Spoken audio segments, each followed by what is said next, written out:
আসসালামু আলাইকুম প্রিয় ষষ্ঠ শ্রেণীর শিক্ষার্থীরা, আশা করি তোমরা অনেক বেশি ভালো আছো। এই ভিডিওতে আমরা ষান্মাসিক সামষ্টিক মূল্যায়ন 2024 শিক্ষার্থীদের জন্য নির্দেশনা কাজ ক, খ এবং গ রয়েছে। এই ভিডিওতে আমরা কাজ ক দেখাবো। পরবর্তী দুটি ভিডিওতে আমরা কাজ খ এবং গ দেখাবো। পরবর্তী ভিডিও দুটো দেখতে অবশ্যই তোমরা চ্যানেলের ভেতরে গিয়ে পার্ট 2 পার্ট 3 খুঁজবে।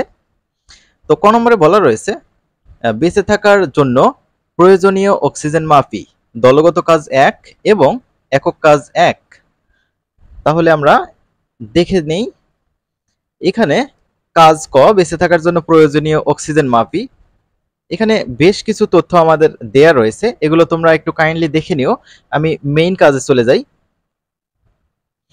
দলগত কাজ 1, দলের মধ্যে আলোচনা করে তোমাদের বিদ্যালয়ের গাছের সংখ্যা এবং মোট জনসংখ্যার ভিত্তিতে নিচের সমস্যাগুলো সমাধান করো। দলে আলোচনা ও হিসাব করে সমাধান করবে এবং প্রত্যেককে নিজের খাতায় লিখবে। কাজ 1.1, এখানে বলা রয়েছে বিদ্যালয় প্রাঙ্গণে এবং আশেপাশে বড় গাছের সংখ্যা আনুমানিক কত হতে পারে তা দলের সাথে আলোচনা করে লিখো। চলো আমরা এই 1.1 এর উত্তরটা দেখে নেই। 1.1, তো এখানে লেখা হয়েছে, ধরা যাক বিদ্যালয় প্রাঙ্গণে এবং আশেপাশে 50টি বড় গাছ রয়েছে। এবার 1.2 দেখব।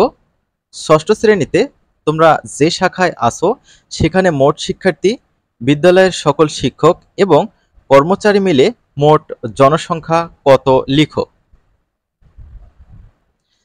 তাহলে 1.2 দেখো, উত্তর লেখা হয়েছে, ধরা যাক ষষ্ঠ শ্রেণীর একটি শাখায় 30 জন শিক্ষার্থী, 10 জন শিক্ষক এবং 5 জন কর্মচারী রয়েছে। তাহলে মোট জনসংখ্যা 30 যোগ 10 40 আর 5 45 জন। ওকে।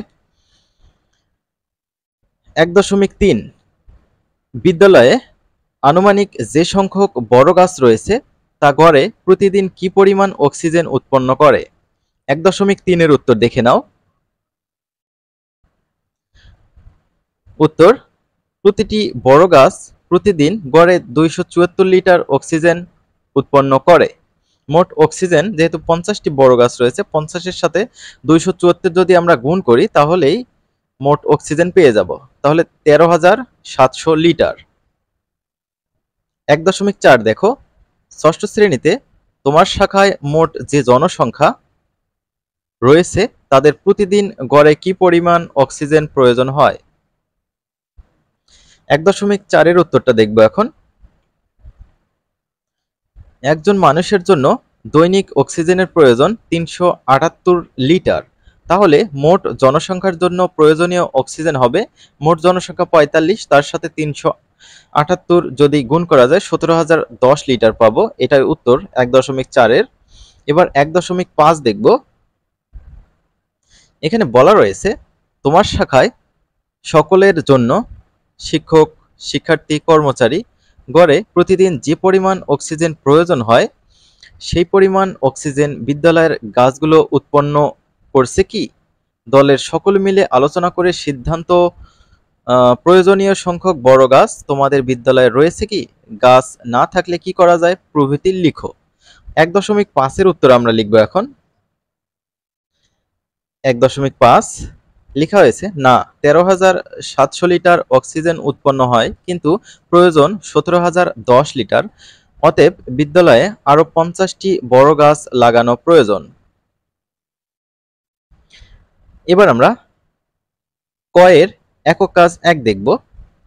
আমার পরিবার জন্য অক্সিজেন হিসেব করি। 1 নম্বর, তোমার পরিবারে সকল সদস্যের গড়ে প্রতিদিন কি পরিমাণ অক্সিজেন লাগে। উত্তর দেখে নাও। 1, ধরা যাক তোমার পরিবারের সদস্য সংখ্যা 4 জন, তাহলে প্রতিদিন প্রয়োজনীয় অক্সিজেন 378 এর সাথে 4 গুণ করবা, 1512 লিটার। এটি উত্তর।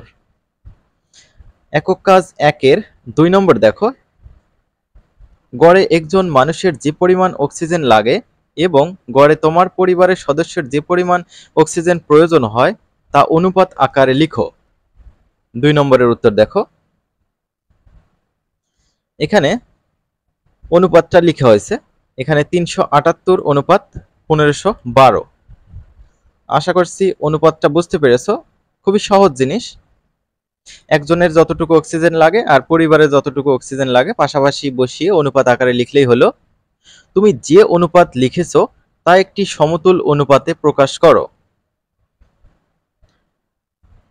তাহলে 3 নম্বর দেখো, আমরা এই যে 378 অনুপাত 1512 লিখেছিলাম একটু আগে। তো এই যে অনুপাত মানে কিন্তু হচ্ছে ভগ্নাংশ বা ভাগ, তো এই যে ভাগ চিহ্নটা আমরা দিয়েছি। তো আমরা যদি এই 378 দিয়ে ভাগ করি উভয়কে, 378কে 378 আবার 378 দিয়ে যদি 1512কে ভাগ করো তাহলে কিন্তু 4 পেয়ে যাওয়া, তাহলে 1:4। তো তোমাদের এই ভাগটা দেখিয়ে দেওয়া প্রয়োজন। 1512কে 378 দিয়ে ভাগ করলে কত হয়? 1512 ভাগ 378। তো দেখো 4 ঠিকই আছে। এবার আমরা 4 নম্বর দেখব, তোমার পরিবারের সকল সদস্যের একদিনের অক্সিজেন সরবরাহের জন্য কয়টি গাছ প্রয়োজন? তাহলে আমাদের পরিবারে কতটুকু অক্সিজেন লাগে সেটা কিন্তু আমরা দেখেছি। উত্তর দেখে নাও। প্রতিদিন একটি বড় গাছের উৎপন্ন অক্সিজেন 274 লিটার। তাহলে প্রয়োজনীয় গাছের সংখ্যা হবে, এই যে 1512কে আমরা 274 দিয়ে ভাগ করব, 5 পাবো। তো এই যে দশমিকের পর একটা ঘর দেখতে পাচ্ছি, তো এটা আমরা 6 করে নেব। 5.5 আছে, 6 করে নেব, পূর্ণ সংখ্যায় রূপান্তর করে নেব। তাহলে 6টি গাছ। এবার 5 নম্বরটা দেখো, তোমার পরিবারের অক্সিজেনের জন্য যতটি গাছ দরকার তা আছে কি? তোমাদের দরকারের চেয়ে বেশি বা কম গাছের সংখ্যাকে যথাক্রমে ধনাত্মক কিংবা ঋণাত্মক পূর্ণ সংখ্যা দিয়ে প্রকাশ করে দেখাও। 5 নম্বরের উত্তরটা দেখি। ধরা যাক তোমাদের বাগানে 4টি বড় গাছ আছে, তাহলে প্রয়োজনীয় গাছের সংখ্যা, এখানে একটু আগে আমাদের 6 বের হয়েছিল, তো 6 থেকে আমরা 4 বিয়োগ করব, অর্থাৎ 2টি গাছ কম আছে। এবার আমরা 6 নম্বরটা দেখব। বলা আছে 5 নংয়ে যেই সংখ্যাটি পেয়েছো তার যোগাত্মক বিপরীত সংখ্যা লিখো। তো আমরা কিন্তু 2 পেয়েছি, এর যোগাত্মক বিপরীত হবে -2, এটাই হচ্ছে উত্তর।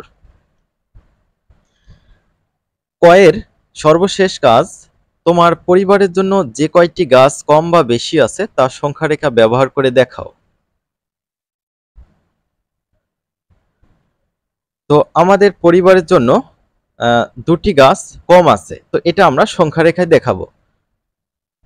তো সংখ্যা রেখায় এটি হচ্ছে 0, এটি হচ্ছে 1 2 3, বাম দিকে হচ্ছে -1 -2, এভাবে চলবে -3। তো এখানে -2 আমাদের বের হয়েছে, অর্থাৎ 2টি গাছ কম আছে। তো আমরা এখানেই দেখাতে পারি এই হচ্ছে আমাদের উত্তর। হ্যাঁ, তো এই জায়গাটা তোমরা বোল্ড করে দিবা, এটাই হচ্ছে উত্তর। আশা করছি তোমরা সংখ্যা রেখা বুঝতে পেরেছো।